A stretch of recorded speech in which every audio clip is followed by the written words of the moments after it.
E a proposito di social network, Elon Musk diventa a sorpresa primo azionista di Twitter e la borsa americana festeggia l'eccentrico patron di Tesla che solo pochi giorni fa, lo ricordiamo, aveva criticato proprio questo social accusandolo di non avere a cuore la libertà d'espressione. Giuseppe Rizzo.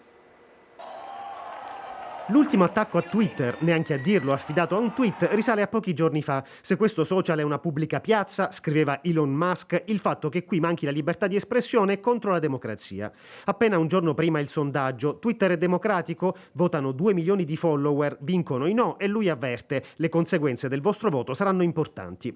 Ma nessuno poteva arrivare a immaginarle queste conseguenze. L'uomo più ricco del mondo investe 3 miliardi di dollari e compra il 9% di Twitter e il suo valore in borsa schizza subito del 25%. Geniale e imprevedibile, sa che tutto quello che fa ha un enorme eco. Eccolo che balla mentre insieme al cancelliere tedesco Scholz inaugura la prima vettura Tesla prodotta in Europa.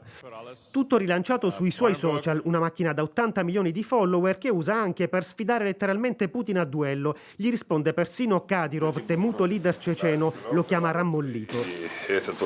Geniale o bizzarro, filantropo o affarista, mette a disposizione dell'Ucraina i suoi satelliti per garantire la connessione internet. Zelensky lo ringrazia.